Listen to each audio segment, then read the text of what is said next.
Esta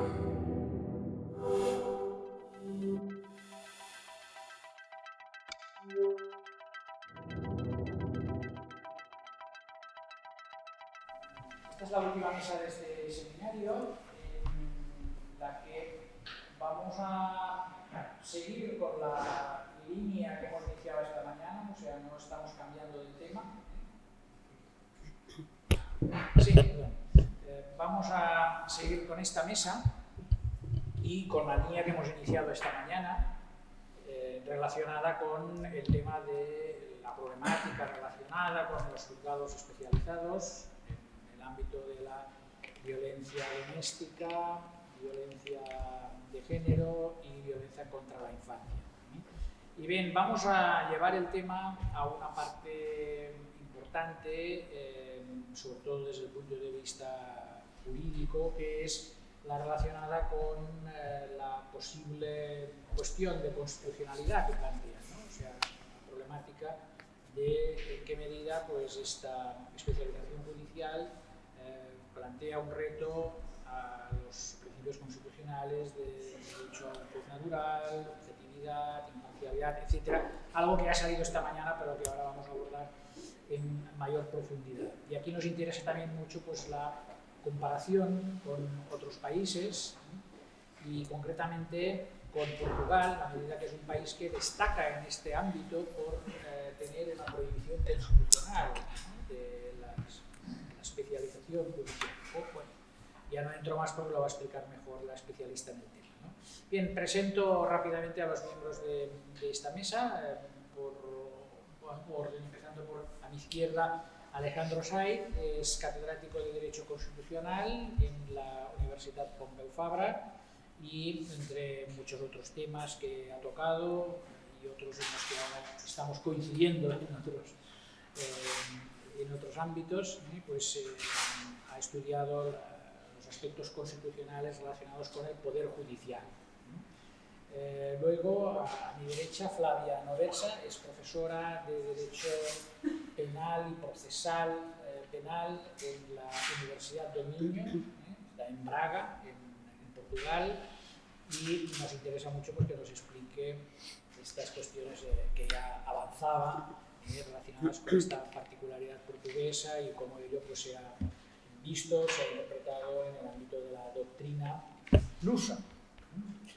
Y finalmente Sonia Cano, que es profesora de Derecho Procesal en la Universidad de Barcelona y que ella pues, ha estudiado aspectos procesales relacionados con la especialización judicial también en relación con las cuestiones constitucionales aquí planteadas. Por lo tanto, aquí nos interesa mucho el diálogo entre la parte procesal y la constitucional. Concretamente pues, ha publicado un artículo sobre la problemática esta referida precisamente a los juzgados que hoy aquí, pues, de los que tratamos en este foro. Por lo tanto, no recuerdo cuál es el orden que habíamos quedado. Primero empieza... Creo que empezaba... Sí, ella y luego... Al menos era el orden tanto, establecido. El orden si no, lo podemos alterar. Si es el orden correcto de vuestras intervenciones. Sí. Muchas gracias, José María. Gracias por la invitación también para estar aquí. Yo me excuso porque esta mañana he llegado en realidad a la parte final de que he intervenido en último lugar y seguramente, no tanto para evitar repeticiones, que no creo que las haya, pero quizá para ayudarme a mí también a situarme en un terreno en el que soy solo un diletante, como es el que tiene que ver con la violencia de género y toda la normativa que la rodea también en dimensión, por supuesto, procesal. Eso me habría ayudado. No ha podido ser, y lo siento, por lo tanto, después de esa excusa y del agradecimiento, voy a entrar en el tema. Mi visión va a ser un poco macro y me explico. O sea, en realidad yo lo que voy a hacer va a ser situarme en lo que yo entiendo que es un problema, en mi opinión, para nada de relevancia constitucional, porque puedan existir dudas de constitucionalidad en la normativa, otra cosa es en la dimensión práctica aplicativa. Yo no veo esos problemas, pero sí la especialización judicial o la especialización en el poder judicial español, ¿no? cómo la hemos afrontado en estos 45 años de sistema constitucional a partir de la entrada en vigor de la Constitución del 78 y cuáles son las fortalezas que yo no acierto a ver y las muchas debilidades en esta materia, insisto, sin identificar un problema de dimensión constitucional. Y obviamente hablaré de la especialización tanto en el plano orgánico como en el plano personal de los miembros de la carrera judicial.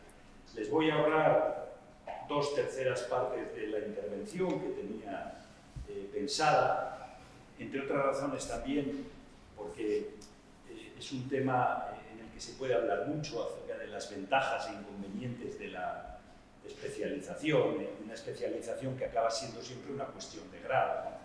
La especialización judicial se mueve en un continuo entre especialización 0 y un inexistente grado de especialización máxima en todas las instancias para todas las materias que merezcan ser tratadas como materias a ser decididas o resueltas por juzgados especializados, etc. Entonces, pasamos de todo eso y vamos a la situación en España, ¿no? En España, claro, partimos, voy a dejar el orden jurisdiccional militar al margen, yo empiezo cuando faltan de mi reloj 11 minutos para las 4, espero haber acabado, hay 5. Partimos de la existencia de 4, dejo el orden, la jurisdicción militar al margen, de 4 órdenes jurisdiccionales, y eso ya es una especialización. Pero no es esa, cuando hablamos en España de especialización, obviamente, no es esa la especialización a la que nos referimos todos, aunque hay que recordar que el Estado constitucional en España, en Cádiz, nace con jurisdicción civil y jurisdicción criminal y nada más que eso. La administrativa en realidad es una criatura en el sentido estricto del término de la ley de la jurisdicción contenciosa administrativa del 56 y la laboral prácticamente como jurisdicción es una criatura postconstitucional en el sentido, digamos, más estricto del término. Bien, partimos de 4 órdenes jurisdiccionales en un contexto en el que el modelo de selección de nuestros jueces es generalista. Más del 85% de nuestros 5.728 jueces y magistrados, a datos de 2022 del propio Consejo General del Poder Judicial, entre el 85 y el 90 han accedido por el sistema de libre o de oposición libre oposición o oposición libre, el temario. Y en ese temario,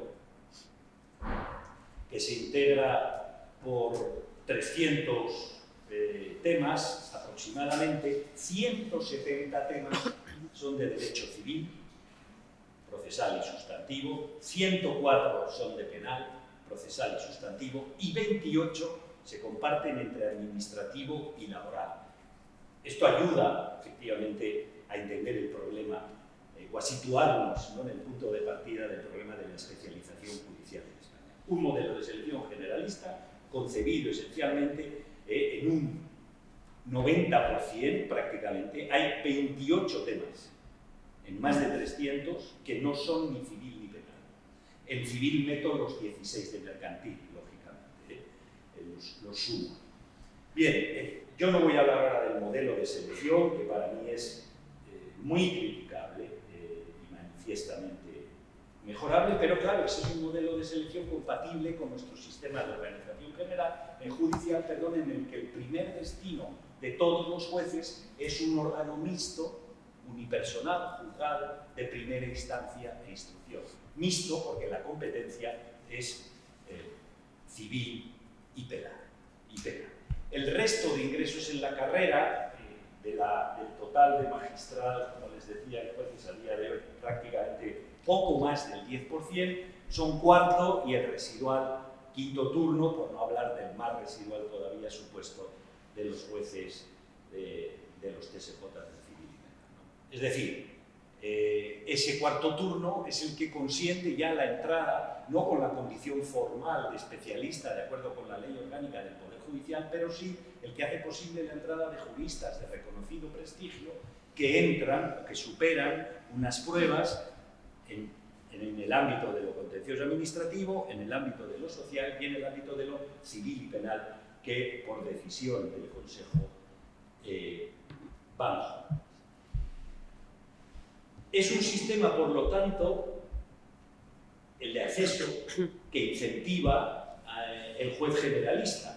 Pero, sin embargo, la ley orgánica, ya desde 1985, tímidamente, y luego a través de las sucesivas reformas, mucho más explícitamente, el libro blanco de la justicia, del que ya no se habla, pero del que se habló mucho a finales de los 90, principios de este siglo, el libro blanco de la justicia, elaborado por el Consejo General del Poder Judicial, apostaba claramente por la especialización, como les decía, ya algo de esto había en la versión original de la Ley Orgánica del Poder Judicial del 85 y con posterioridad se reforzó en las distintas, innumerables reformas de la Ley Orgánica del Poder Judicial. Especialización personal y, como les decía, oral. ¿Cuál es el mapa actual de la especialización en España? Tiene mucho de patchwork, es retazos, es como una especie de puzzle, ¿no?, que hay que montar por distintas razones. Y como no quiero detenerme en los detalles, pues voy a ir poniendo algunos ejemplos. No, artículo 26 de la Ley Orgánica del Poder Judicial. El ejercicio de la potestad jurisdiccional se atribuye a los siguientes juzgados y tribunales, empezando de arriba abajo. Acabaríamos con los juzgados de paz, Tribunal Supremo, Audiencia Nacional, Tribunales Superiores de Justicia, audiencias provinciales y, vamos a la primera instancia, juzgados de primera instancia e instrucción, civil y penal, juzgados de lo mercantil, juzgados de violencia sobre la mujer, juzgados de lo penal, juzgados de lo contencioso administrativo, juzgados de lo social, juzgados de menores, juzgados de vigilancia penitenciaria. Todos, menos 3 de ellos, estaban ya en el 85. En el 89 se incorporan los juzgados de lo penal, que tienen competencia, como saben, para el enjuiciamiento de los delitos que llevan aparejada pena privativa de libertad superior a los 5 años. En 2003 se incorporan los juzgados de lo mercantil y en 2005 se incorporan los juzgados de violencia sobre la mujer.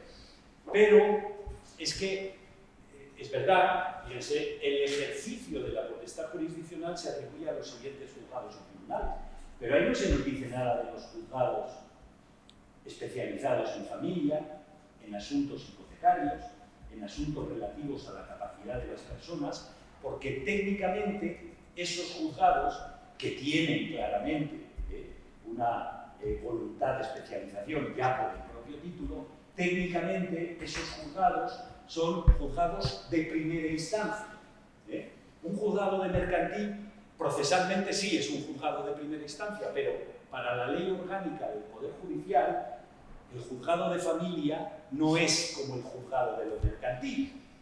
El juzgado mercantil es un juzgado especializado, el juzgado de familia o el de asuntos hipotecarios o el que existe de laudo y arbitraje o el que existe de los que existen, 20 en todo el Estado, relativos a la capacidad de las personas, no son técnicamente algo distinto de los juzgados de primera instancia.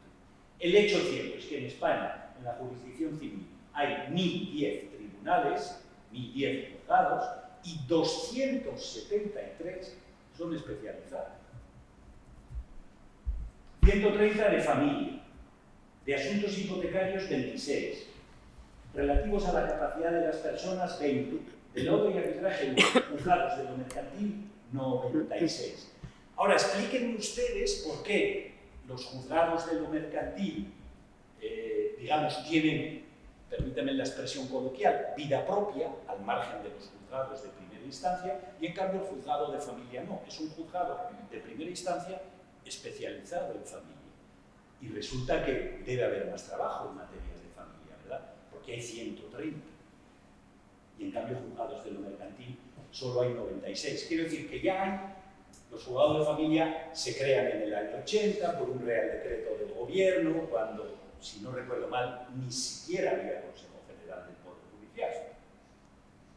Se crean porque existía seguramente en una España en la que se acababa de aprobar la ley de divorcio, pues una necesidad que se identificó como objetiva pues, por el Ministerio de Justicia de la época. Los juzgados de lo mercantil, su creación, pues es seguramente el resultado de una necesidad, yo no lo voy a negar, promovida por las grandes corporaciones y las grandes firmas de abogados de este país. Así de claro. Y hay juzgados de lo mercantil, pero no tenemos juzgados de familia. Recuerden, son juzgados de primera instancia a efectos de nuestra plantación. Son especializados en familia. Bueno, si vamos al ámbito penal, se podría decir que de 1.150 juzgados tenemos 271 especializados. Violencia sobre la mujer, yo tengo los datos del año 22, del propio Consejo del Poder Judicial, hoy veía que saldría 115, yo tengo 108, vigilancia penitenciaria 51, juzgados de lo penal especializados en violencia sobre la mujer, yo tengo 32, aunque hoy se decía 39, juzgados de menores 80, 271 de 1.150. Es decir, con esos datos, en los que, como ven, se combinan los juzgados especializados stricto sensu con los juzgados de primera instancia, a los que se les da un ámbito de cognición específico por razón de la materia, pero que técnicamente no son algo distinto de los juzgados de primera instancia, de los que hay 709 en este país. Nos movemos en un porcentaje de especialización en el ámbito civil y penal. No existe nada de esto, ni en lo social, laboral, ni en lo contencioso administrativo. Nos movemos en un ámbito de especialización que se sitúa por encima de la media europea, de acuerdo con los datos del Consejo de Europa, del Comité Europeo, de la Comisión Europea para la Eficiencia de la Justicia. Claro, y esos juzgados de primera instancia especializados en familia y en asuntos hipotecarios y en asuntos relativos a la capacidad de las personas, se crean por decisión del Consejo, porque la ley orgánica del Poder Judicial autoriza a que sea así. Es verdad que no es el caso de los juzgados de violencia sobre la mujer, de vigilancia penitenciaria, de menores, de lo mercantil, que han sido creados por normas de rango legal, y en concreto de ley orgánica. Pero como ven, por un lado tenemos previsiones específicas en la ley orgánica, por otro lado la capacidad del Consejo con una serie de informes y a iniciativa de sujetos habilitados, que hace que el Consejo pueda crear pues, juzgados de primera instancia especializados en familia, en asuntos hipotecarios, juzgados de lo penal especializados en violencias en la mujer, por decisión, insisto, del puro Consejo General del Poder Judicial. Hay una simetría, como ven, en la fuente que consiente la creación de juzgados que en la práctica acaban siendo todos especializados, pero que no tienen el mismo tratamiento, tampoco en lo que se refiere al mecanismo de cobertura de sus plazas. Entonces,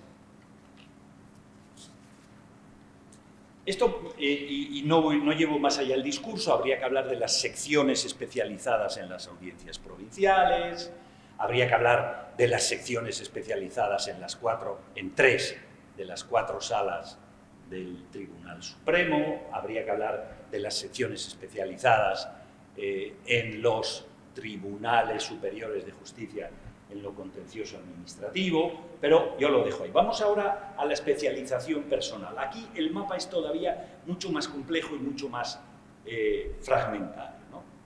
Depende de la ley orgánica del Poder Judicial, pero depende mucho más, diría yo, del reglamento de la carrera judicial, que aprueba el Consejo con plena autonomía, y del reglamento de aspectos accesorios de las actuaciones judiciales, que también aprueba el Consejo. Entonces, especialización personal, ya lo sabemos, tenemos los ingresos del cuarto y quinto turno, que son normalmente abogados o profesores de universidad que después de unos años de práctica pues deciden pasar a la judicatura, tienen como mínimo 10 años, se someten a una valoración de su currículum y a unas pruebas que no son ni mucho menos una oposición memorística como ocurre con el ingreso libre. Pero como ven, son ingresos, y el cuarto turno bien utilizado sería seguramente un modelo, a mi juicio, no voy a decir ideal, pero mucho mejor del que tenemos para el acceso a la judicatura.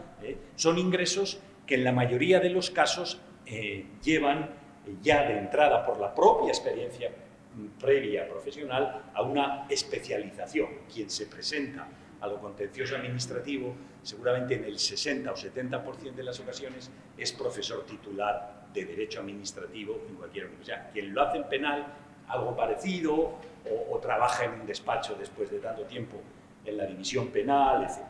Luego tenemos pruebas selectivas en civil y penal para el acceso a magistrado después de 2 años de juez, a quienes no correspondiera por antigüedad que decidiera presentar. Pruebas selectivas de civil y penal. Luego tenemos pruebas de especialización en contencioso administrativo, social y mercantil. Pruebas de especialización en contencioso administrativo, social y mercantil para magistrados que quieren ser especialistas. Pruebas de reconocimiento de la condición de especialista civil y penal para magistrados, que ya son magistrados, que quieren ser especialistas. Luego tenemos, en materia de menores, que es una jurisdicción claramente especializada, de acuerdo con la propia Ley Orgánica del Poder Judicial, artículo 26, resulta que uno se convierte en especialista solo con superar un curso de 1 mes. A ver, ¿cómo es eso? Porque es mucho más serio ser juez de lo mercantil que ser juez de menores. Es que ser especialista en mercantil o en contencioso administrativo o en social o en civil penal.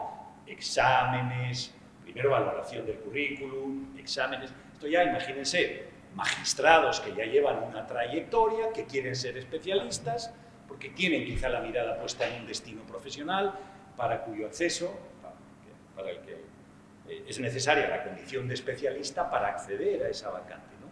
Y son procesos de verdad exigentes en términos del diseño del reglamento de la carrera judicial. En cambio, por ejemplo, para ser juez de menores solo hay que superar un curso y si quien accede, porque no hubiera especialistas, es un magistrado que no es especialista en menores, empieza a ejercer, hace un curso teórico-práctico de 1 mes y ya está dentro como especialista. No hay especialistas, no hay sistema de especialización en violencia de género.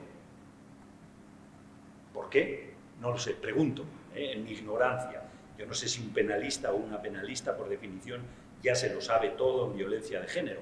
Pero es curioso, ¿no? Uno que sepa mucho civil parece que no puede ser magistrado especialista en lo mercantil si no pasa una valoración del currículum, un examen complicado, teórico y práctico, y un curso breve de formación en la escuela judicial. ¿Ven? Por eso les decía, y no entro en los detalles, ¿no?, que la especialización personal es también, o sea, el marco normativo es complejo, fragmentario y depende mucho del Consejo. Y eso, con la experiencia de este país, seguramente es lo peor que puede pasar, que dependa mucho del Consejo.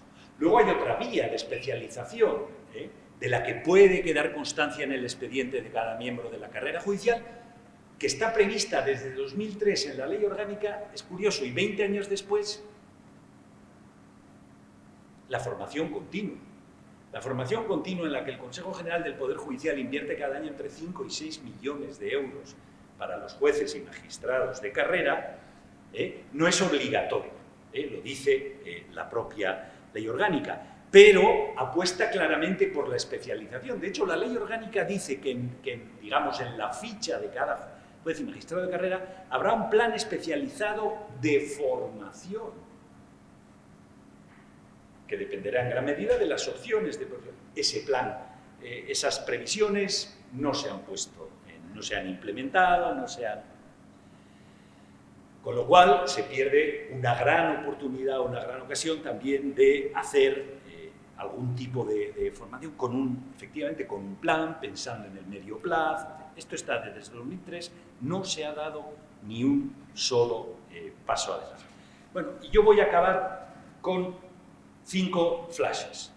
Yo, como les decía, en principio, en la especialización yo no veo problemas en la normativa, como tal. No veo problemas, por lo menos claramente identificables, de validez constitucional y, desde luego, ninguno, diría yo, con la jurisprudencia del Tribunal de Estrasburgo en la mano, de convencionalidad. Podemos hablar de esto si quieren luego, pero personalmente yo no veo problemas graves. Es curioso, ¿no? Como ven, desde 1985 el legislador opta por una especialización tibia y luego la bola se ha ido haciendo periódicamente más grande. ¿Se ha discutido alguna vez en este país, en el Parlamento, entre los abogados, entre la propia corporación judicial, en las facultades, se ha discutido alguna vez de los pros y de los cons y de los contras, perdón, de la especialización judicial? No ha habido ningún debate. A mí no me consta que lo haya habido, ¿no? Es como si en muchas ocasiones, ¿no?, la especialización para muchos fuera como el bálsamo ese de Fierabras, ¿no?, que lo podría remediar prácticamente todo, ¿no? Cuando sabemos que en ocasiones, bueno, y el caso de los juzgados de mercantil es casi de juzgado, lo que hay detrás muchas veces son intereses que alguien calificó de espurios. Pero es que la bola no para de crecer. El otro día, tengo el recorte aquí, en El País, 18 de septiembre, una persona, abogada especialista, directora, especialista en medio ambiente, directora y fundadora del Instituto Internacional de Derecho y Medio Ambiente, reclama una jurisdicción especializada en medio ambiente en España. ¿Por qué no? Si ya la hay en mercantil, si ya la hay en violencia contra la mujer, si la puede haber o la va a haber en violencia contra los menores, si la va a haber, si la hay, sí. ¿Por qué no? ¿Ven? Es la bola que no para de crecer. Y todo esto sin debate, sin que nos hayamos pensado a evaluar sí, no, por qué, cómo, en todos los niveles, solo en la primera instancia, que parecería lo más en términos orgánicos, y luego en lo personal quizá en los órganos colectivos, pero no se ha discutido y, como tantas otras cosas en este país, no se discutirá. 3. Hay una evidente tensión. Tenemos un acceso generalista, 100% generalista, civil y penal. O sea, para ser juez en este país hay que saber civil y penal, mucho. Es así de claro. Civil, el resto del ordenamiento jurídico, es verdad que hay 30 y tantos, 40 temas de derecho constitucional, derechos fundamentales, derecho de la Unión Europea, derecho del Convenio Europeo, pero quitan eso y, como ven, 4/5 partes del programa es civil y penal. Yo no sé hasta qué punto esa pulsión ilimitada por la especialización no chirría de alguna manera con un acceso que en el 90%, 85-90% de los casos es un acceso basado en un conocimiento memorístico y generalista. 4. Lo que antes les comentaba al inicio, y puede ser también una conclusión, ¿no? ¿Cómo es posible que los juzgados de familia, si quieren técnicamente, no sean órganos especiales, que lo son siendo juzgados de primera instancia, y que en cambio, teniendo 45 menos en este país como tenemos de juzgados de lo mercantil, sin embargo, los juzgados de lo mercantil, nadie se ha parado a pensar esto? O es que no tiene sentido, quizá, hacer juzgados de familia y formar adecuadamente en familia, porque ¿dónde está la formación en familia? Tampoco está en el reglamento de la carrera judicial. 5.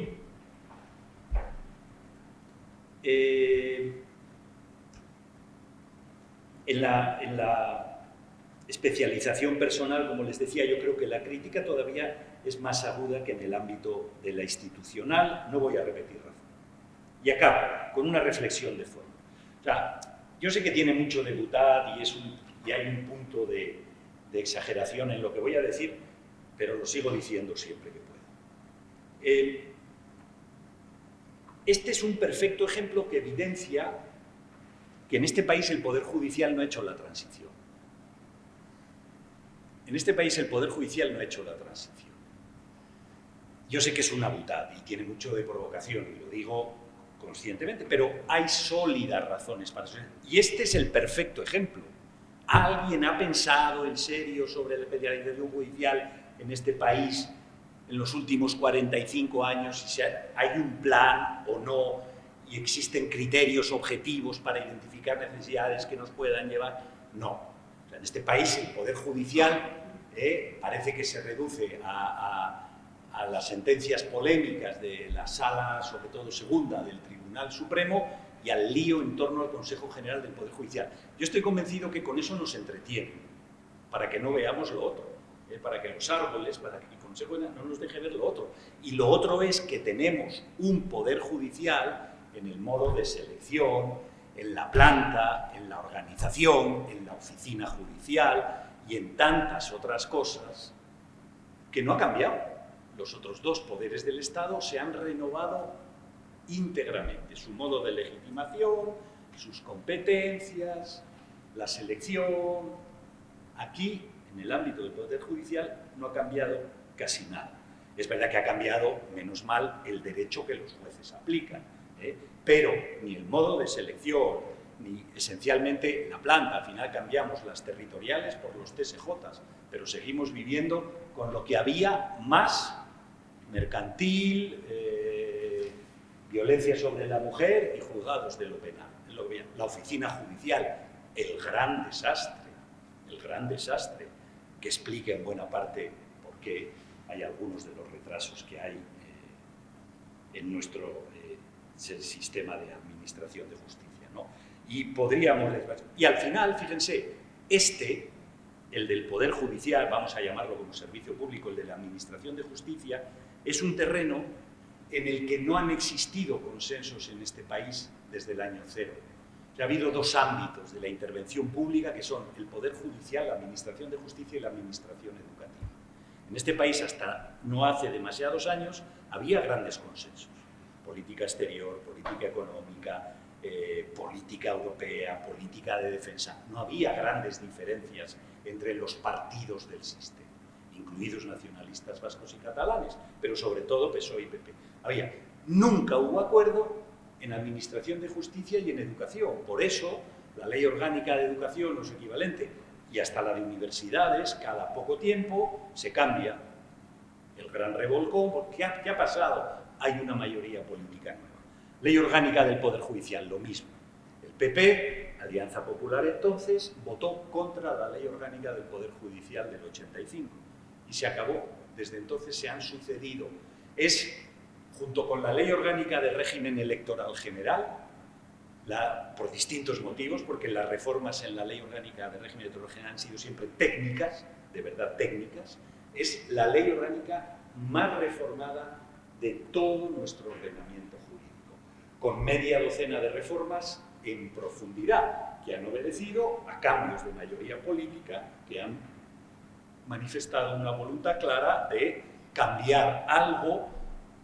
No sé, o sí sabemos o podemos intuir con qué voluntad, pero esa es la realidad de nuestra Administración de Justicia. Y este aspecto, lo poco que yo he profundizado en él a partir de la invitación de Josep María, este aspecto de la especialización judicial es el perfecto ejemplo. Es que no le interesa a nadie. Yo creo que si preguntáramos incluso a nuestra ministra de Justicia, que además es miembro de la carrera judicial, ¿qué opinión tiene sobre la especialización? Pues es probable que no la tenga. Yo no he oído hablar a ningún político. Y cuando uno hurga un poco, se da cuenta de que es un problema serio y que de la decisión que se tome en tema de especialización puede depender el mejor o peor funcionamiento de nuestro sistema judicial.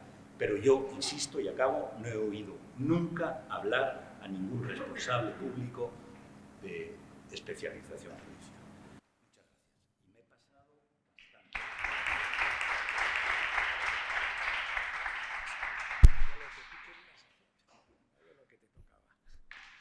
Bien, no se ha pasado el ponente, se ha ajustado a la expectativa en cuanto al horario. Y ahora vamos a pasar a la siguiente ponencia de Flavio Noversa. Muchas gracias. ¿Me oyen? ¿Sí?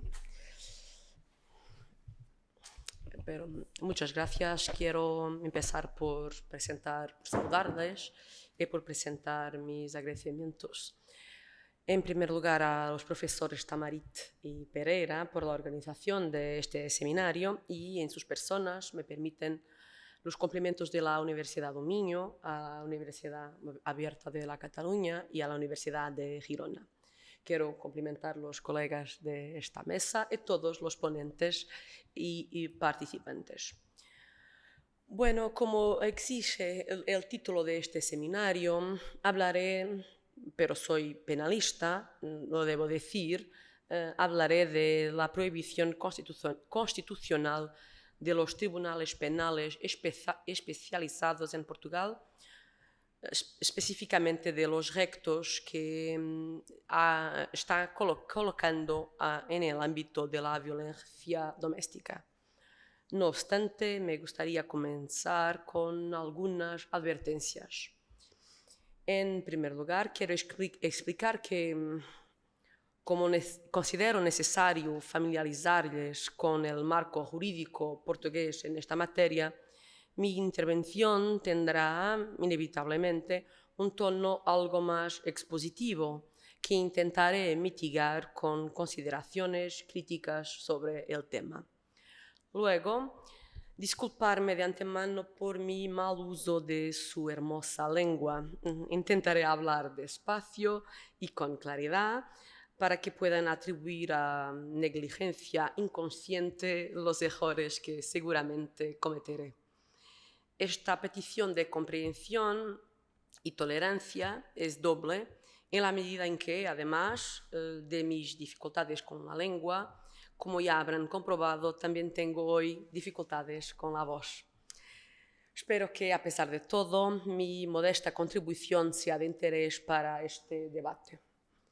En la discusión de hoy debemos empezar por la quizás conocida norma constitucional portuguesa que prohíbe la creación de tribunales penales especializados para centrarnos en la discusión que queremos tener aquí. Más concretamente, según el apartado 4 del artículo 209 de la Constitución de la República Portuguesa, sin perjuicio de las disposiciones relativas a los tribunales militares, queda prohibida la existencia de tribunales con competencia exclusiva para el enjuiciamiento de determinadas categorías de delito. Estoy leyendo la norma.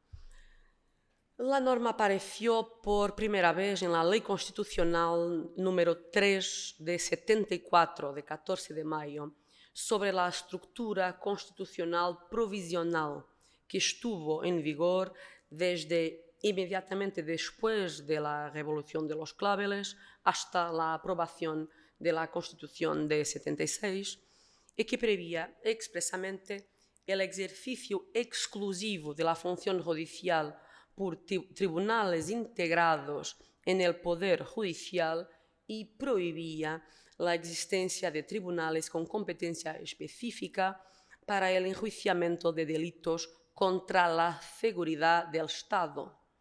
Y luego se incorporó al texto de la Constitución, primero como artículo 212, después en 82 y 89 como artículo 211 y desde 97 con esta sistematización y estos términos en el artículo 209. Su razón de ser, en verdad, nunca ha sido seriamente cuestionada, excepto específicamente en lo que se refiere a los tribunales militares, que no nos interesan aquí específicamente. De verdad, como destacan Gomes Canutillo y Vital Moreira, dos grandes constitucionalistas portugueses, la prohibición de la constitución de tribunales especiales, es decir, tribunales con competencia específica para juzgar determinados crímenes, es común y característica de los estados democráticos de derecho. Es una garantía tradicionalmente asociada a la prohibición de entregar la competencia penal en determinadas categorías de crímenes, crímenes políticos, crímenes contra la seguridad del Estado, crímenes contra la prensa, etc. Entregarla, decía, a tribunales especiales, caracterizados por menores garantías de independencia y menores garantías de defensa procesal, como era el caso de los tristemente célebres tribunales plenarios del Estado Novo, nuestro periodo dictatorial. La comprensión de la motivación de la norma debe basarse, por tanto, en un doble juicio. Por un lado, tenemos razones estructurales o de carácter principiológico que tienen que ver con la unidad, la independencia, la imparcialidad y la transparencia del ejercicio de la función jurisdiccional, con el principio del juez natural, así como con la igualdad de los ciudadanos ante la ley y las respectivas garantías procesales.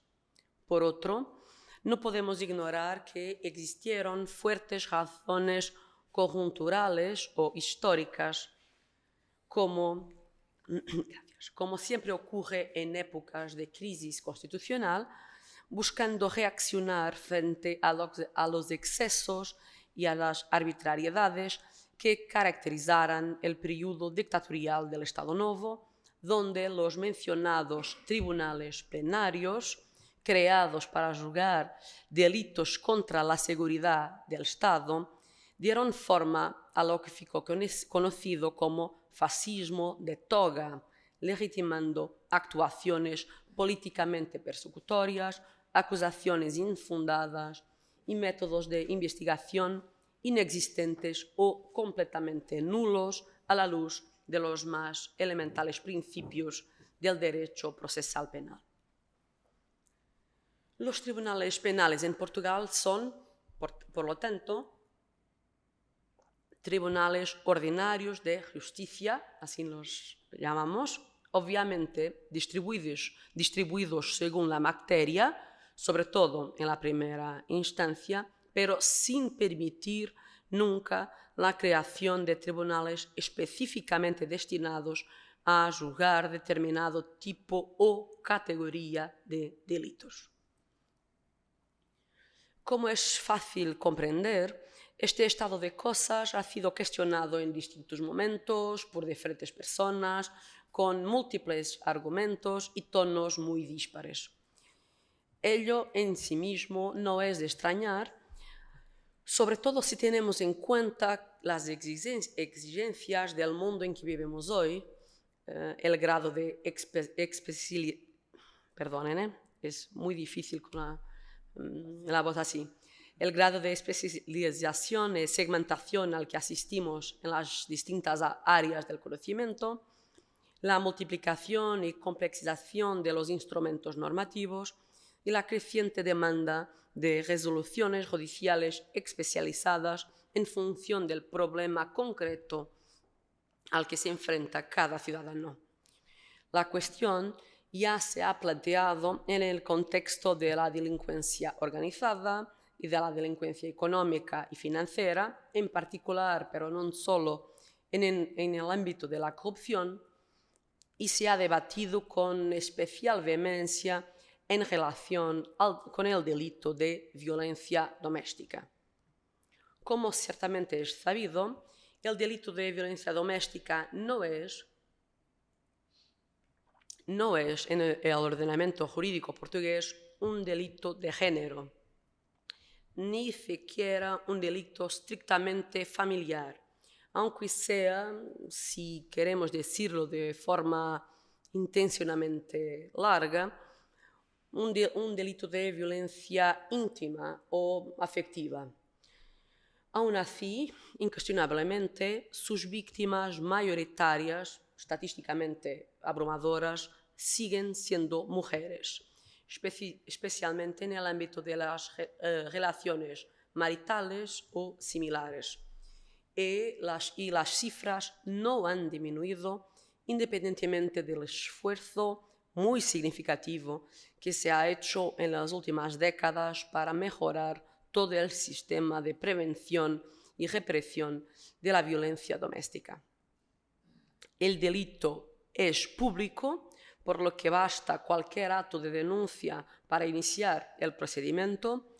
Existen medidas cautelares y coercitivas específicas, plazos ajustados e urgentes, redes nacionales de apoyo, etcétera, etcétera. Sin embargo, El hecho es que el problema sigue siendo extremadamente grave, produciendo un número muy elevado de víctimas, especialmente mujeres y niños, y incluso desembocando en un número preocupante de casos, en asesinatos o otras muertes.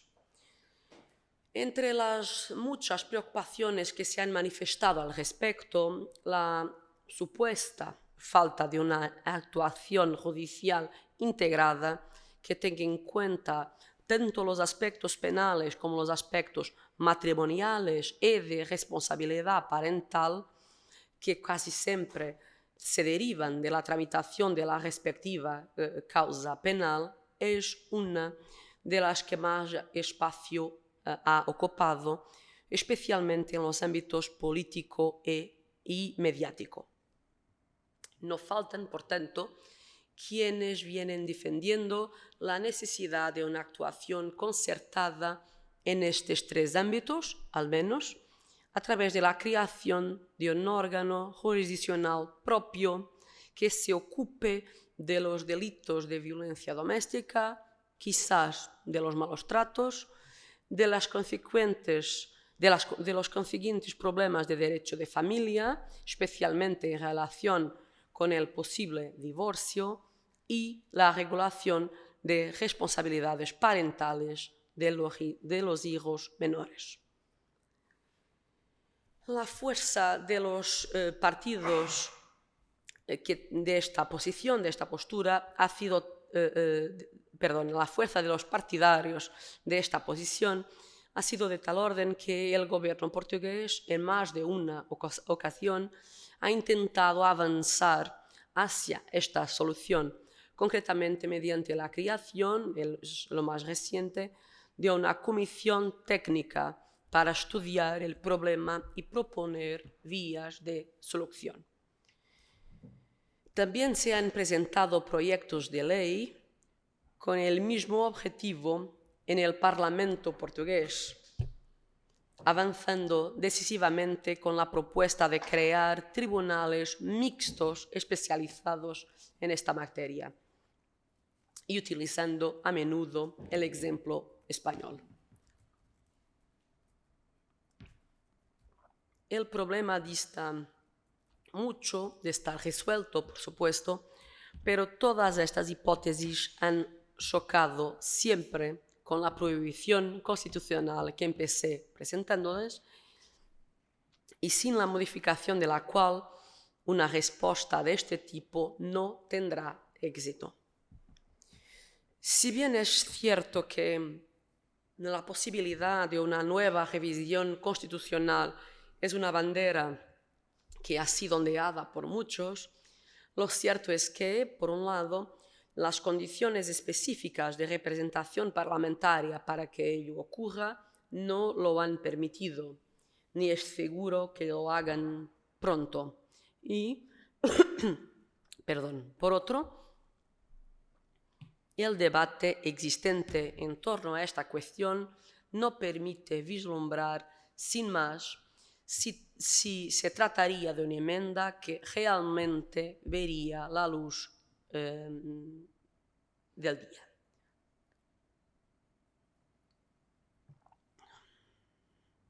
De hecho, aunque los argumentos a favor de esta propuesta son sólidos y tienen la particular fuerza de corresponder a una tendencia, diríamos, político-criminal con relevancia y repercusión internacional, como estamos viendo aquí hoy, son muchos dentro de la comunidad jurídica portuguesa, a empezar por los jueces, curiosamente, son muchos los que siguen llamando la atención sobre los peligros de esta opción.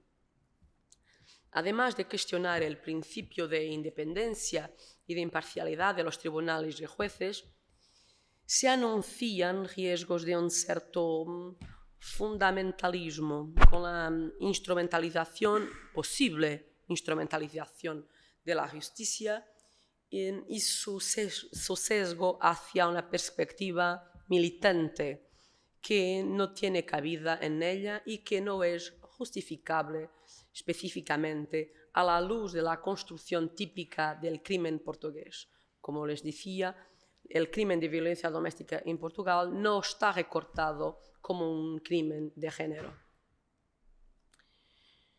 Pero más importantes, al menos desde nuestra perspectiva, son los peligros que se plantean en relación con la configuración del proceso penal, el peso relativo de sus distintos sujetos y sus respectivos roles y, en concreto, digámoslo sin titubeos, el papel secundario del imputado, del arguido en portugués, y el consiguiente riesgo para sus derechos de defensa. La tan cuestionada centralidad del imputado en el proceso penal existe, yo sé que no es muy habitual decirlo en nuestros días, pero esta centralidad existe por razones legítimas y incuestionables de protección de los derechos fundamentales de los ciudadanos frente a la intervención represiva del Estado. Olvidar esto podría significar un golpe muy serio a lo que siempre es un difícil y tenue equilibrio que caracteriza la concatenación de intereses inherentes al derecho penal y específicamente procesal penal. Seamos claros para concluir, no voy a continuar mucho más. Seamos claros, la protección de la víctima, especialmente en casos de violencia doméstica y de esta panoplia de materias, debe ser garantizada y profundizada. Pero ello no puede hacerse a costa de las garantías del imputado, pues de lo contrario, como decimos en mi país, estaremos tirando por la ventana lo que queríamos que nos saliera por la puerta. Muchas gracias.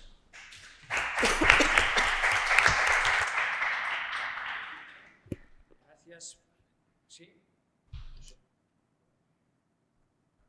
Gracias, Flavia, por tu doble esfuerzo. Y has conseguido superar perfectamente el reto. Bueno, vamos a ver la última noticia, Sonia, y luego al final, pues, si tenemos tiempo para hacer un poco de debate, que yo creo que sí. Bien, pues muchas gracias. Ante todo, me reitero en las felicitaciones a los organizadores de este seminario internacional sobre especialización judicial en el ámbito de la violencia familiar, de género y contra la infancia, pues por su magnífica organización y, por supuesto, agradecer que hayan contado conmigo, en especial a la profesora Silvia Pereira, que veo que ha tenido que marchar, y al profesor Tamarit. Quisiera, es un honor para mí estar ante todos vosotros y en esta mesa con los compañeros que me han precedido. Quiero pedir en primer lugar disculpas en lo que pueda, en las repeticiones en las que pueda incurrir, pero creo que soy la última en hablar hoy y por tanto se ha dicho mucho esta mañana, se ha continuado diciendo mucho esta tarde y en alguna cuestión me voy a repetir, pero creo que es necesario para justificar lo que voy a exponer. Bien, y ya sin más preámbulos, ahora sí, pues paso a exponer el tema que me comentó la profesora Silvia Pereira, que debía tratar, y concretamente acerca de los juzgados de violencia sobre la mujer y el derecho al juez ordinario predeterminado por la ley. Bien, como ya sabemos, llevamos toda la mañana una de las novedades más destacables y sin duda también una de las más cuestionadas de la Ley Orgánica 1/2004, que ya conocemos, fue la creación de los juzgados de violencia sobre la mujer, que crea, como hemos estado comentando, unos juzgados o unos órganos jurisdiccionales que son especializados, aunque se ha puesto ya en cuestión esta mañana si lo son o no, pero así dice la ley, que son órganos especializados que se incardinan en el orden penal y a los que corresponde de manera exclusiva y excluyente el conocimiento de aquellos conflictos civiles y penales que se puedan suscitar en el ámbito de la violencia de género. y, por tanto, según se expone en la misma ley, la finalidad de la creación parece ser la protección integral de la víctima de violencia de género y, en especial, la mujer. Y, bien, la hipótesis de partida sobre la que he trabajado es esta duda que planea, desde luego, desde sus inicios, ya no solo acerca de la idoneidad en la creación de dichos órganos jurisdiccionales, sino también acerca de la posible constitucionalidad de dicho órgano, en cuanto, evidentemente, al encaje en el cumplimiento, pues, de las previsiones del derecho que he mencionado y que se reconoce, como sabemos, en el artículo 24 de la Constitución. Bien, además, como sabemos y se ha comentado también esta mañana, desde su implantación se han suscitado también conflictos en relación a las competencias que se le atribuyen tanto en el orden penal y los órganos jurisdiccionales civiles. Y es que hasta su aparición, los órganos encargados de conocer de todas las cuestiones civiles eran los juzgados y tribunales del orden civil. Con la creación de los juzgados de violencia sobre la mujer, determinadas cuestiones civiles, además de otras penales, pues pasan a ser competencia exclusiva y excluyente de los juzgados de violencia sobre la mujer. Bien, a este punto me referiré posteriormente. Primero, pasaré a analizar la primera cuestión que acabo de plantear, y es que, como he comentado, el legislador opta por la creación de unos nuevos órganos jurisdiccionales cuya competencia objetiva, como hemos visto, tanto penal como civil, se prevé en el artículo 87 ter de la Ley Orgánica del Poder Judicial. Bien, de su lectura y a los efectos, evidentemente, que nos interesan, quiero destacar que se trata de la creación de unos órganos jurisdiccionales penales con competencia, como se ha comentado, que hasta ese momento se atribuían a los juzgados de instrucción. Y, como he comentado, se le atribuyen también esas competencias civiles que también estaban atribuidas a otro orden jurisdiccional. Bien, sin entrar en detalle en las materias atribuidas, nos interesa concentrarnos en si la creación de dichos juzgados cumple con el derecho indicado, a la vista de que parece que su instauración se hace únicamente atendiendo a la víctima que sufre dicha violencia y que es una mujer, como hemos señalado, quedando, por tanto, determinados colectivos, por decirlo así, fuera del ámbito de aplicación de dichos juzgados cuando sean víctima de los mismos delitos señalados en el artículo 87 ter de la Ley Orgánica del Poder Judicial. Y es que no ha estado exento de críticas, porque ya el mismo Consejo General del Poder Judicial expuso sus dudas en un informe que realizó el 24 de junio de 2004 en referencia al anteproyecto de ley integral, y todo ello, como se ha expuesto, por el hecho de otorgar un protagonismo tan marcadamente destacado a la víctima mujer como idea creación de esos juzgados especializados. Y, por tanto, podría ser cuestionable su constitucionalidad por tratarse de una jurisdicción especial ratione personae. Y es que el contenido del derecho al juez ordinario predeterminado por la ley requiere, como ya sabemos, en primer lugar, que exista una ley que proceda, evidentemente, a la creación del órgano jurisdiccional, requiere también de una determinación genérica y a priorística de la competencia y una predeterminación legal de las normas de composición del órgano. Bien, en cuanto a la primera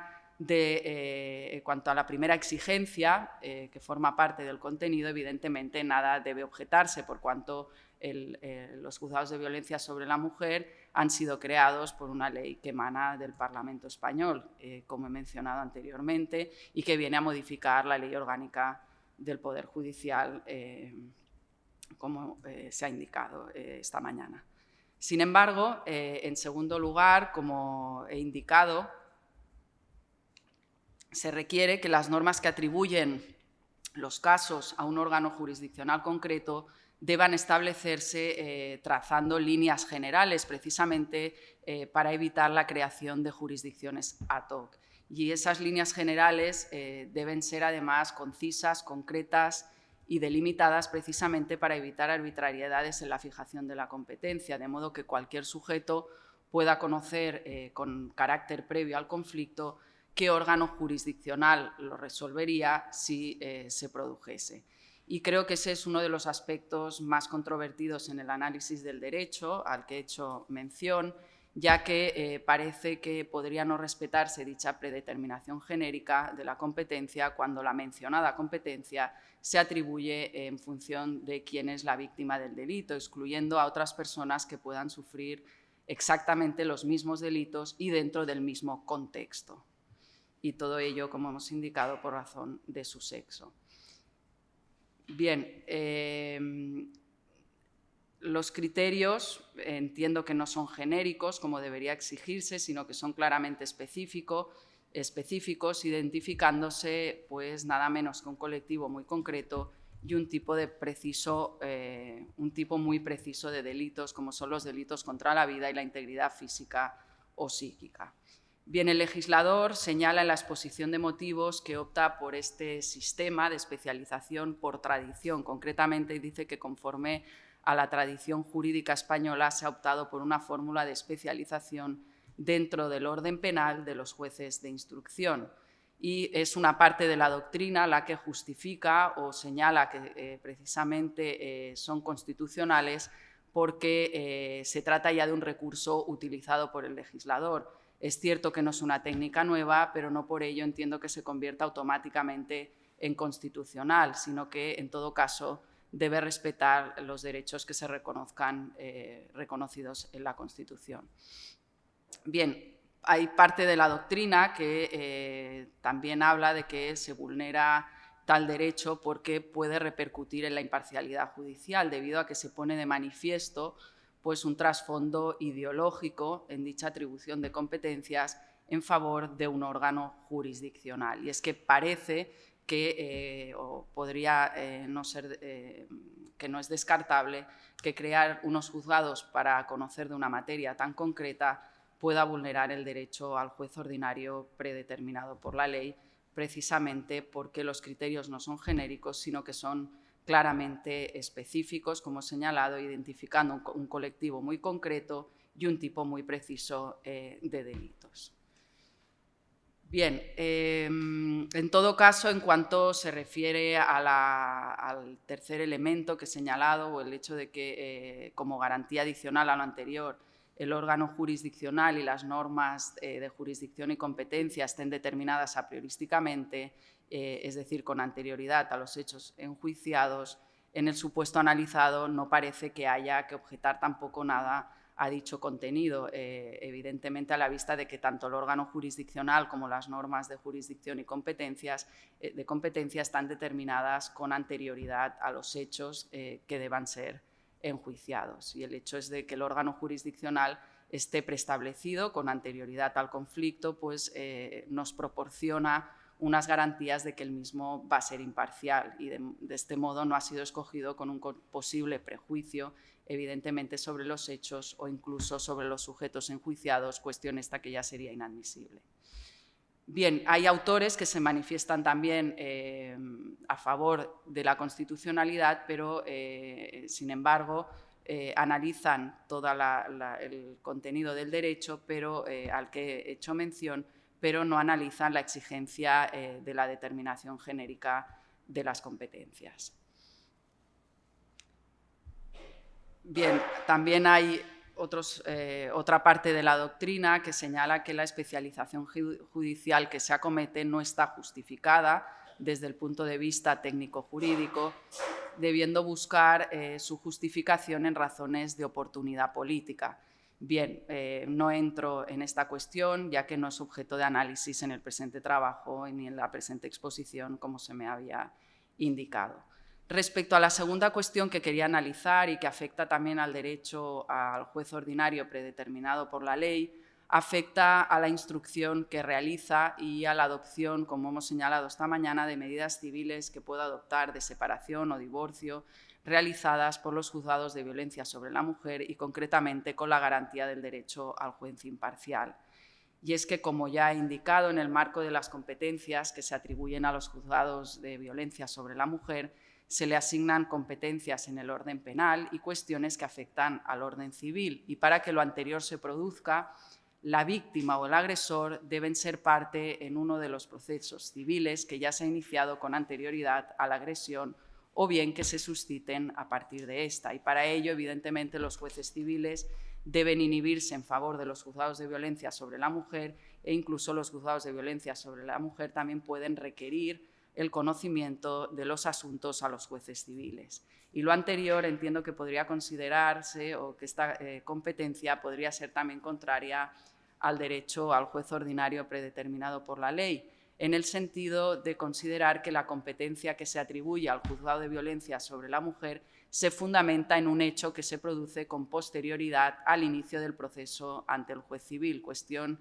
que entiendo podría ir contra la determinación a priorística de la competencia que hemos indicado anteriormente y que forma parte del contenido esencial del derecho fundamental que reconoce el artículo 24 y que busca, evidentemente, garantizar la imparcialidad del órgano jurisdiccional que deba enjuiciar un asunto. Si bien es cierto que la medida intenta que todas las cuestiones suscitadas y que afectan a dichas materias sean tratadas por el mismo órgano jurisdiccional, el hecho es que puede resolverse primero una cuestión civil ante un órgano jurisdiccional penal que está contaminado por la previa instrucción que está llevando a cabo. Y es que puede tener nada menos que la convicción provisional sobre el acaecimiento de un hecho o de un acto de violencia sobre una de las partes del proceso y que incluso puede haberla llevado a adoptar medidas cautelares contra dicho litigante, asumiendo que el acto de violencia existe y estando indudablemente impresionado por el mismo. Y considero que en esas circunstancias un órgano que instruye está condicionado por la propia investigación que lleva a cabo, igual que cualquier autor puede reconocer que lo está para dictar sentencia en el juicio oral si fuera el caso que tuviera que hacerlo, que no lo es, ya lo sé, pero el problema que se plantea precisamente porque pueda estar contaminado. Y es que aun sin ser consciente, insisto, no puede en absoluto excluirse que pueda verse influenciado por esa investigación penal que desarrolla y podría poner en peligro el derecho al juez imparcial. No quiero decir que el juez vaya a ser parcial de forma consciente, todo lo contrario, sino que por el hecho de haber conocido, o peor aún, estar conociendo de la instrucción, podría estar sesgado. Y siendo en esas condiciones, difícilmente entiendo imparcial para la toma de decisiones civiles, pues se podría poner en peligro la garantía del juez imparcial. Además, puesto que un hecho posterior a la atribución de la competencia serviría incluso para privar al juez del asunto que ya está conociendo. Bien, finalmente, para concluir, y para que no pueda, entiendo, tampoco malinterpretarse mis palabras, lo anterior no implica, a mi juicio, que deban tomarse medidas, pero creo que las medidas, como se ha comentado esta mañana, deberían pasar, creo, más por una reforma estructural del sistema y no por crear, a lo mejor, o empeñarnos en crear unos juzgados especializados que en la práctica o en la realidad vemos que no están tan especializados. Muchas gracias por su atención.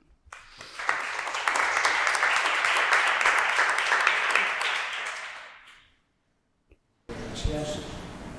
Bien, pues hemos acabado las ponencias y ahora nos queda un tiempo para el debate, por lo que invito a quien quiera hacer preguntas a los ponentes o alguna intervención. También caben intervenciones de síntesis después de haber oído las ponencias, los que habéis ido siguiendo todo el itinerario, y al menos si tengo algún comentario que quiero hacer o alguna pregunta a los ponentes, pero en principio si hay alguien que quiera empezar.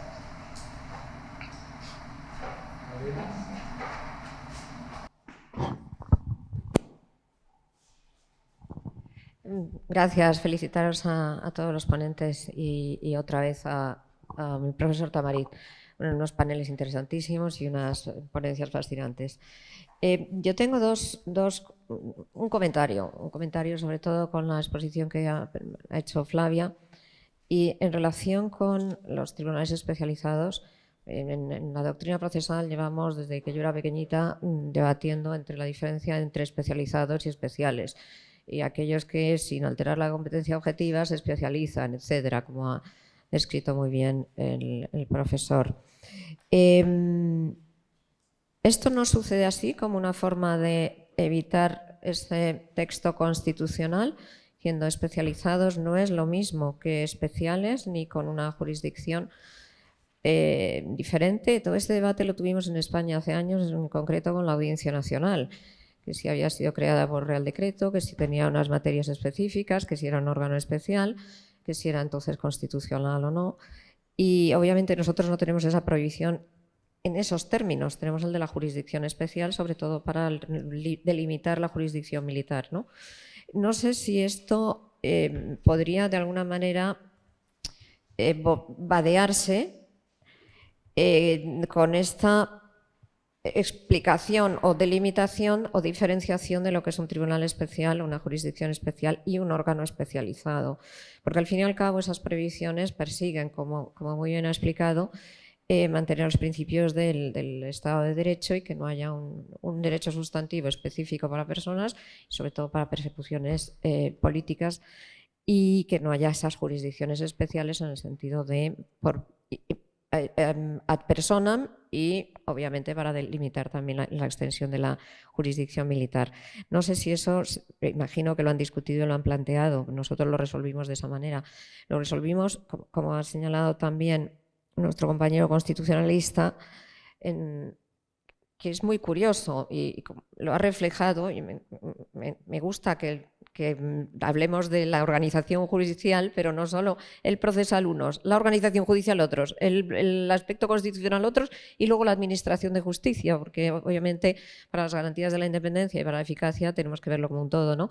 Pero esa discordancia en el modo de creación de los tribunales, juzgados especializados y los especiales, yo creo que más que nada obedece, a una chapuza legislativa y a un momento legislativo, ¿no? Porque cuando se crean los juzgados de familia, que es en el año 81, responde a una reforma del Código Civil, y cuando se modifica el Código Civil en el año 81 con la reforma de la capacidad de la afiliación y todas las normas nuevas sobre el régimen económico matrimonial, se ve la necesidad inmediata de crear también en determinadas ciudades donde exista la separación entre unos y otros, esos juzgados de familia, mientras que los juzgados y ya la Ley Orgánica del Poder Judicial en el 85 lo que hace es recoger algo que ya estaba, que ya habían sido creado, y dice, bueno, pues ahora si lo quieren seguir extendiendo, que se haga mediante acuerdo del Consejo General del Poder Judicial, mientras que en los juzgados del mercantil necesitaban una ley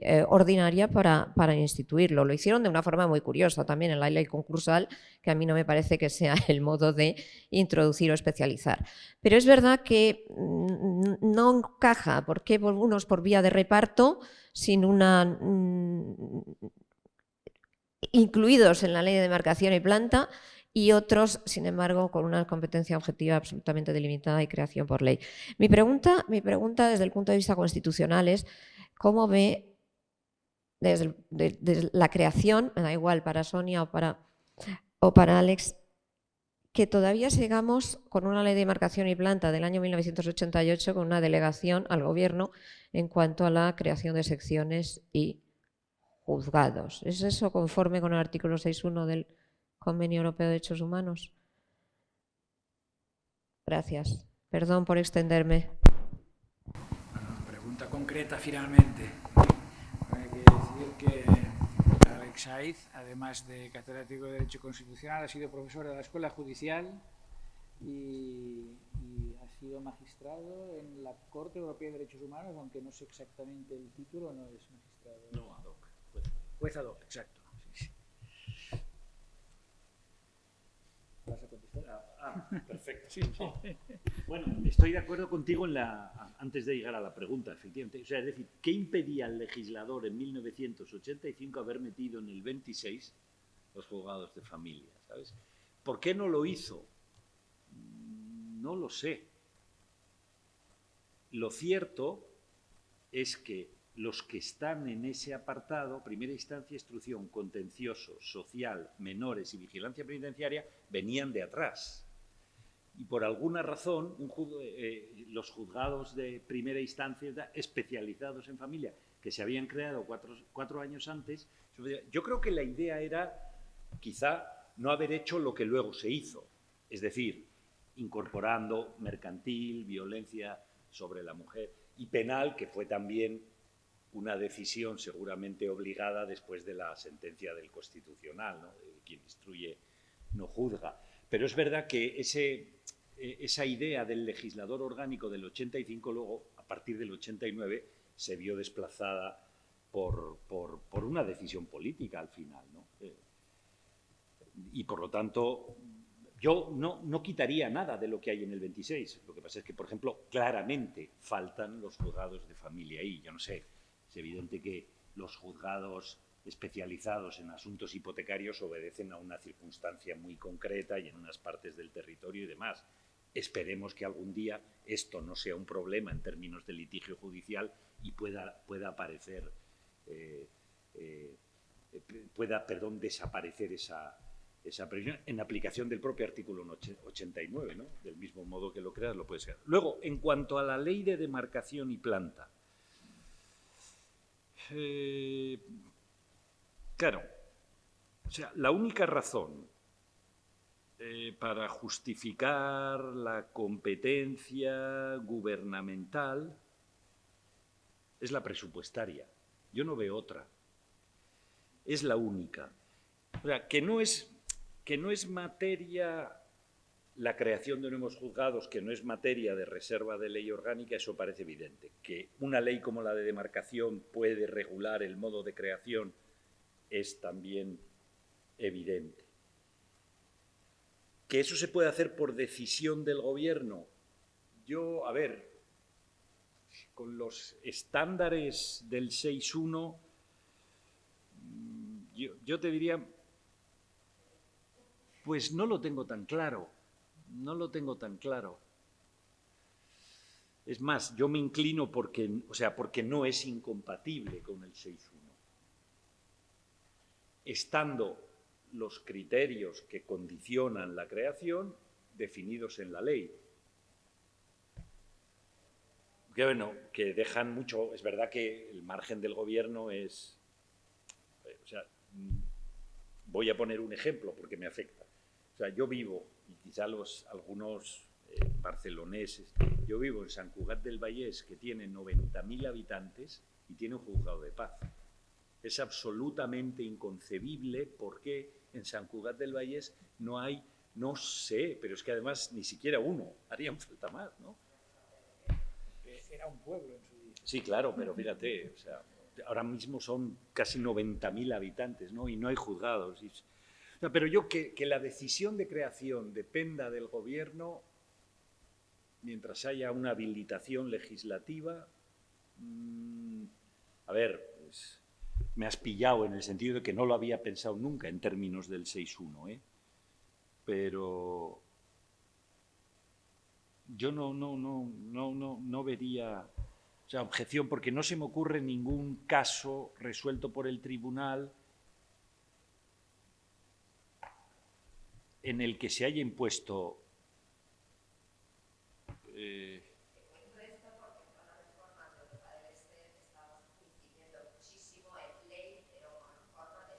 sí.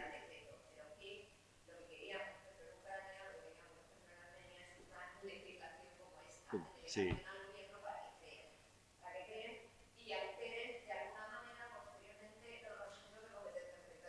Ah, bueno.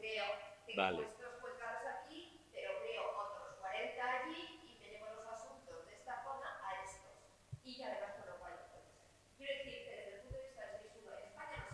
No, esa práctica no, sí.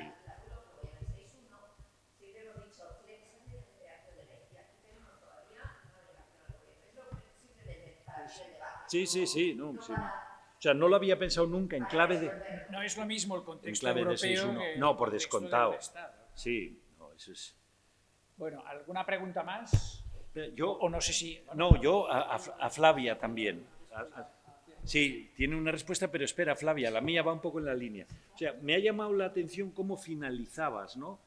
O sea, con una afirmación que he cogido casi literal cuando dices, bueno, esa duda que en ciertos sectores de la doctrina y seguramente también de la política portuguesa, ¿no? Esa idea de que la protección de la víctima, ¿no? Como argumento contra la creación de juzgados especializados en materia de violencia contra la mujer, ¿no? La protección de la víctima no puede hacerse a costa de los derechos del imputado. O sea, en este concreto contexto de los juzgados de violencia contra la mujer, esa opinión es mayoritaria en tu país. O sea, en lo político y en lo académico, en los dos ámbitos, te digo. Porque eso, hoy dicho aquí, para muchos sería un sacrilegio prácticamente. Sí, sí, sí. Exactamente por eso. Sí, sí. Académicamente, pienso que la mayoría sigue pensando de esta manera entre los penalistas y los procesales penalistas. No estamos intentando, como se dice muchas veces, como si esto es un discurso de o otro, no estamos intentando disminuir las necesidades de la víctima. Lo que queremos es que esto se haga colocando en causa los derechos que son derechos adquiridos desde hace mucho tiempo por los imputados, los argumentos. Se me dice en público, políticamente, a nivel mediático, decirlo es peligroso. Es decir, es peligroso. El discurso pienso que es un poco por toda Europa, por todo el mundo, no solamente por toda Europa, Sí. es especimiento del imputado para centrarnos en la víctima. Es una especie de reversión de vindicta. Durante mucho tiempo estábamos centrados en el imputado y olvidamos la víctima, ahora queremos la víctima y vamos a olvidar el imputado. Este discurso es un discurso que me preocupa particularmente porque pienso que vamos a dejar otra vez. Solo que ahora en la otra dirección. Para decir a Lorena,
en este momento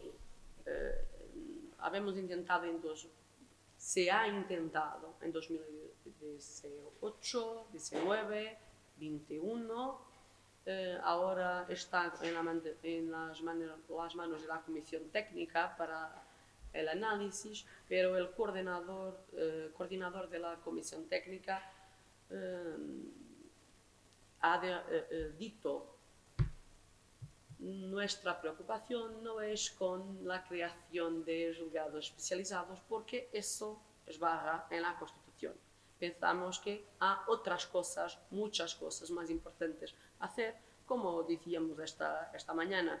Lo más importante es garantizar a las víctimas un determinado nivel de soporte, de apoyo, que yo soy jurista, pienso que la mayoría, si no toda la platea también lo es, pero digamos la verdad, el apoyo que se da dentro del tribunal es el menor de todo el apoyo que la víctima necesita. Eso es muy corto, ese es muy corto. Gracias. Sí, una cuestión. Enjuiciamiento aquí debe entenderse en el sentido como, o sea, juzgar y fallar. Por lo tanto, no excluye esa prohibición constitucional la atribución de competencia para ciertos delitos en la instrucción, ¿no? ¿Esto está claro en vuestro país? Claro, es que por eso decía, es muy concreto, incluso en este punto. Claro, yo creo que en España, interpretado esta palabra, enjuiciamiento, estaría muy claro que se referiría, que excluiría la instrucción. Y además aquí hay claramente ese principio de que quien instruye no puede fallar, hay una sentencia del Constitucional, no sé si esto está tan claro. Tenemos que comprender que el sistema procesal portugués es un sistema totalmente jurisdiccionalizado. Por tanto, mismo la investigación que está a cargo de la Fiscalía es una investigación jurisdiccional. Decimos que está en el tribunal, mismo si está solamente en la Fiscalía. Después, lo que aquí llaman de instrucción no es exactamente lo mismo que nosotros. Investigación. La investigación es hecha por la Fiscalía, después tenemos una fase facultativa que es la instrucción que espera ante un juez de instrucción, y solamente después el juzgamiento, enjuiciamiento propiamente. Pero en Portugal esto no se ha colocado con premencia porque de facto cuando decimos organización de los tribunales estamos hablando de todo. Se verificaron en el capítulo que se dedica a los tribunales en la Constitución, también se habla de la Fiscalía y de los abogados.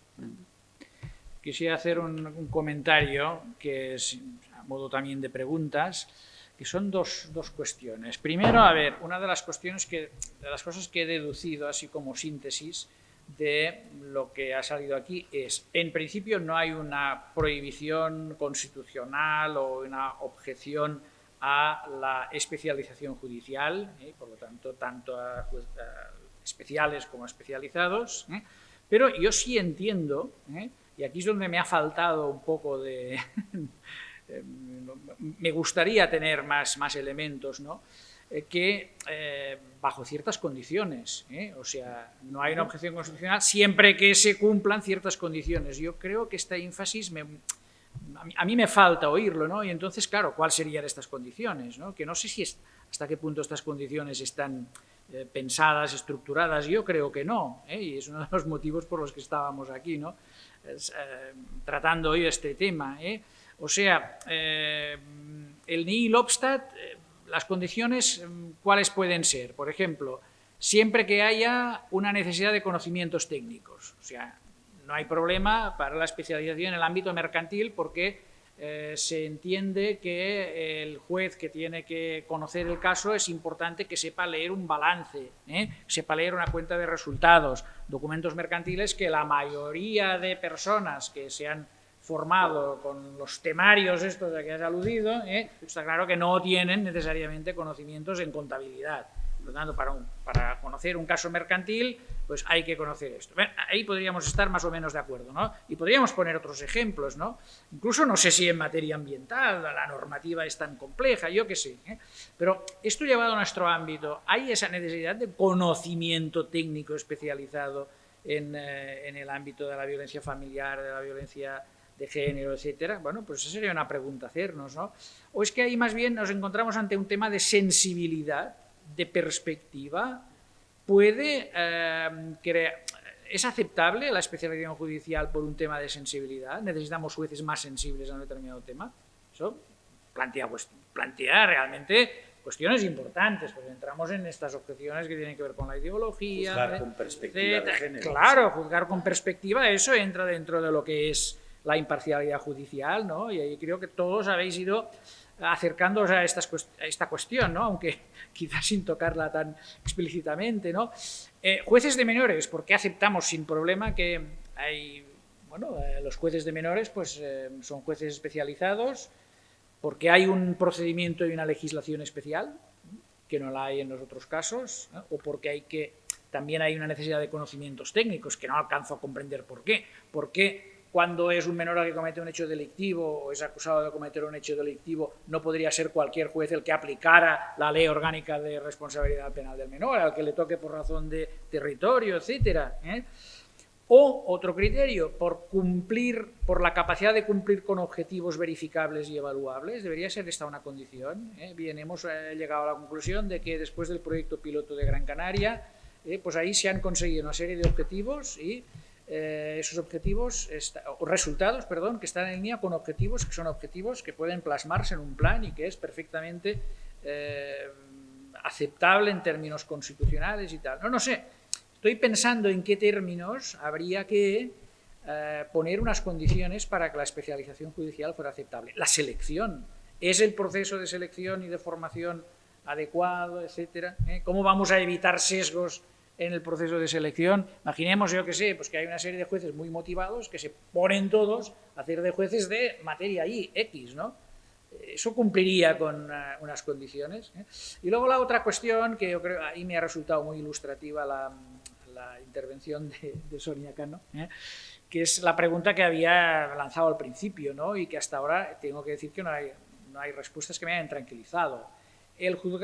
Unos juzgados llamados de violencia contra la mujer resisten la crítica desde el punto de vista del derecho a un juez imparcial. Yo creo que ahí es un tema de juez imparcial, en sentido no subjetivo sino objetivo, ¿eh? O sea, el juez puede subjetivamente ser absolutamente imparcial, pero objetivamente, a ver, la confianza respecto a la imparcialidad de un juez que se llama juez de violencia contra la mujer para juzgar un caso de violencia mutua, evidentemente está más que en cuestión.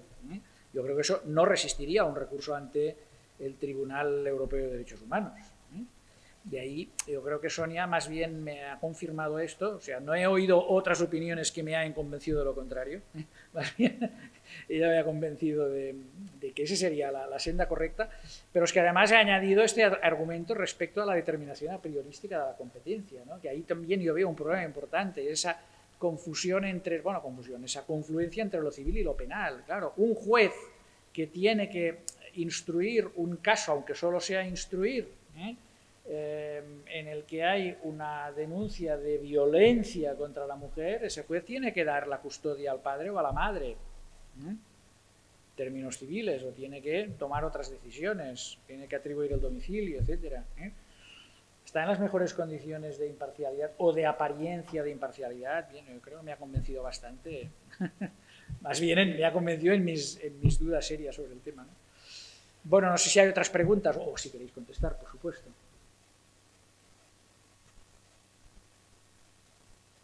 A comentar, efectivamente, yo no había pensado nunca en esta clave y Sonia me ha abierto los ojos, ¿no? O sea, la competencia civil del juez de violencia contra la mujer, ¿no? Efectivamente, en términos de imparcialidad, un juez que por instruir puede, digamos, prejuzgar efectivamente una eventual culpabilidad, se va a comportar como un tercero neutral respecto de esa persona a la que en el otro espacio de su actuación está tratando como un supuesto autor de un delito violento contra la mujer. Efectivamente, a mí me parece que hay un problema, no tanto con el nombre, como tú decías. Yo lo del nombre no lo veo. Estoy de acuerdo contigo. Yo te diría, una cosa son tribunales especiales, ¿no? Y volvemos ahí a lo que comentaba Lorena. Y yo ahí no tendría ninguna... Bueno, tú lo decías, ese tema salió en su momento con la Audiencia Nacional. Lo que pasa es que ahí el punto es otro, efectivamente. Yo creo que, por ejemplo, a la Audiencia Nacional hay que sacarla del debate. ¿Por qué? Porque la Audiencia Nacional sustituye al TOC. Fue una genial idea de Mendizábal Allende, que entonces, si no recuerdo mal, era director general de Administración de Justicia o algo así en el Ministerio del Andelino. Hay que acabar con el top. Hostia, ¿cómo lo vamos a llamar? Y fue una idea suya. Pues Audiencia Nacional. ¿Qué hay que hacer? Evitar cualquier apariencia que pueda vincular. Vamos a meterle social y contencioso administrativo. A Capaz y a Gloria, y la Audiencia Nacional se redimió, pero claro, sigue teniendo ahí una especialización, ratione materie, que vinculada al pasado del que traía, yo no sé si metería a la Audiencia Nacional en la ecuación o por el contrario, la Audiencia Nacional, como bien sabes tú, cuya compatibilidad con el 6.1 ha sido repetidamente bendecida por la... Yo creo que al tribunal no ha llegado nunca, pero por la Comisión Europea de Derechos Humanos y no ha puesto no ha puesto en duda que se trate efectivamente de un tribunal especial. O sea que, pero es verdad que, bueno, en ese caso... Ahora, yendo a lo que tú dices, estoy totalmente de acuerdo, claro. Para mí la especialización no es un problema con condiciones, ¿no? Por eso apuntaba de entrada y en las conclusiones, o sea, es que no hay debate, hagamos un debate que tiene todo el sentido del mundo. Si yo estoy convencido que en la primera instancia puede estar muy justificado que haya determinados tribunales especializados por razón de la materia. Violencia de género, bueno, ya sabemos cómo se creó eso en 2005, cuál era el contexto. Tampoco es una realidad que exista en todos los países europeos, ni mucho menos la existencia, digamos, de juzgados especializados en la materia, ¿no? Pero aquí, pues, seguramente eso tiene mucho más que ver con una coyuntura política de un momento, y eso hoy, ahora mismo, no hay mayoría política que se atreva a alterarlo, ¿no? Ahora, ¿era de verdad necesario crear esos juzgados? Pues, efectivamente, muchos dicen que no. Públicamente muy pocos, pero muchos dicen que no. Menores, pues sí. Yo, por ejemplo, ves, ahí sí que veo, es verdad, aquí los menores vienen de donde vienen, estaban ya creados los tribunales tutelares de menores en el franquismo, que respecto de los menores, al igual que en la jurisdicción laboral, concebía el papel del juez como tuitivo y protector, ¿no? Así como el juez penal para los adultos tenía que ser un juez cañero, un juez represor en la práctica, con el menor no era ese el papel que tenía, por la misma razón por la que las mujeres pudieron ser antes que nada magistradas de trabajo y luego pudieron entrar en el resto de jurisdicciones. Qué mejor que una mujer para proteger al trabajador. Esa era la filosofía. Y aquí yo creo que es lo mismo, ¿no? O sea, ¿y hoy tiene sentido? Pues seguramente sí. Yo sinceramente lo veo. O sea, lo veo desde fuera y sin haber entrado a discutir o a debatir. Pero claro, lo que vemos muchas veces es que seguramente tratar con un menor, que casi siempre será un adolescente ya, en un juzgado, en términos criminales, yo creo que exige unas habilidades que no sé si tienen todos los 80 titulares de juzgados de menores, pero objetivamente lo exige. Porque yo estoy convencido, hay muchas veces que el paso por un juzgado de menores hace de un potencial delincuente un delincuente, por cómo se le trata, por el tipo de medidas represivas que se adoptan, etc. Quiero decir, pero ves, te hablo en esto también desde la intuición. O sea, yo creo que tiene sentido que en la primera instancia sí que las haya, órganos especializados, y que en instancias sucesivas pueda haber algunos de los integrantes, como en parte sucede ya en buena medida en nuestro sistema, ¿no? Pero es que tiene que haber un debate, y tiene que haber un debate en el que tienen que entrar en juego muchos expertos, muchos, abogados, jueces, o sea, los propios, digamos, dirigentes políticos tienen que tener opinión al respecto, o deberían de tenerlo. Los profesores, los académicos, pero nunca hemos hablado en serio en este país de especialización judicial, jamás. dos cosas. La primera es por esta cuestión de menores que noté en diversas intervenciones que han hablado específicamente de juzgados de menores, para decirles que esto también no existe en Portugal. En Portugal tenemos un tribunal de familia y menores, que es un tribunal de las relaciones civiles, matrimonio, responsabilidades parentales, divorcio, alimentos, y es este tribunal de familia y menores que trata de la ley tutelar educativa, de la aplicación de medidas tutelares, porque no tenemos la aplicación de medidas penales a nadie que tiene menos de 16 años. Tanto, nuestro sistema es al menos coherente en este sistema, en este principio.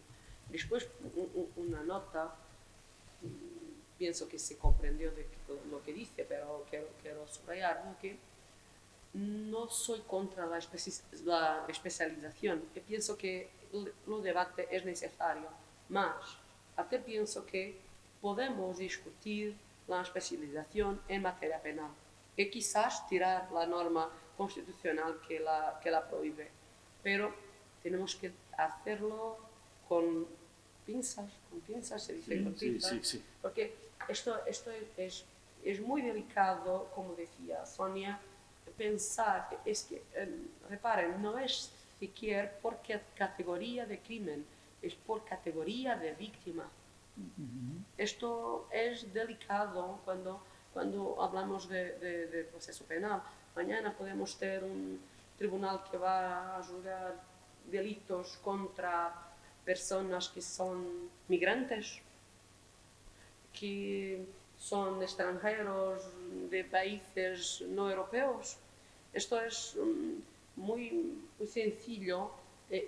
Como digo, nuestra historia es muy reciente en esta materia.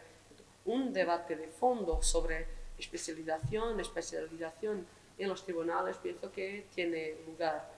Hacer alteraciones puntuales al sabor de las presiones mediáticas y del oportunismo político que hablábamos a poco, que claro, quiere responder a problemas específicos rápidamente, eso normalmente no alcanzamos buenos resultados. Gracias. Bien, solo una nota a pie de página cuando se ha referido al top, una nota para los más jóvenes o para los invitados extranjeros, el Tribunal de Orden Público, que estuvo... Era como el tribunal plenario en el Estado. Durante el franquismo fue un tribunal de represión política, que luego pues, planteó el problema de qué hacer con ello, ¿no? Bien, no sé si Sonia quería responder a algo o no es obligatorio. Cuando se ha realizado la pregunta acerca de si eran necesarios,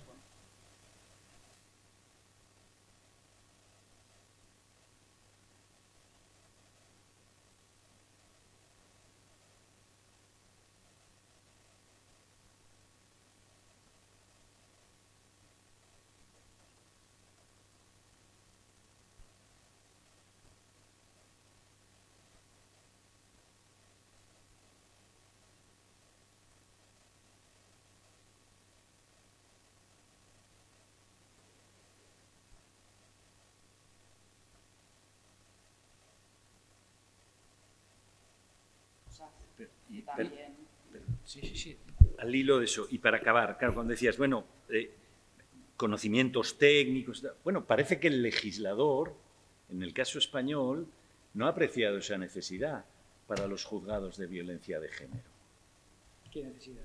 La de especialización, porque no hay, ¿sabes? En el reglamento de la carrera jurídica hay especialización para menores, hay especialización para lo mercantil, pero no existe para la violencia. Es como, bueno, para entendernos, esto lo puede hacer cualquier juez penal, no necesita una especialización. Bueno, entonces la respuesta sería, bueno, ¿para qué creamos entonces el tribunal?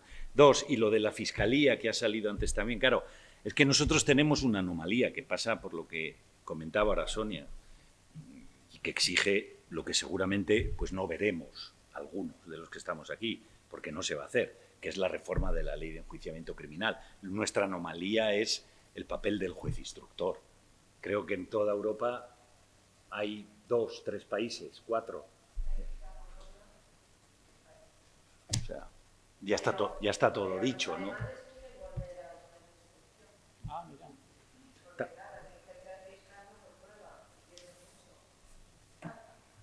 Interesante para el próximo seminario. Ocasión para una última pregunta rápida. Y si no, pues aquí lo dejamos. Gracias a todos y a todos y a todas las que habéis aguantado aquí hasta el final. Es verdad, que tiene mucho mérito, ¿eh?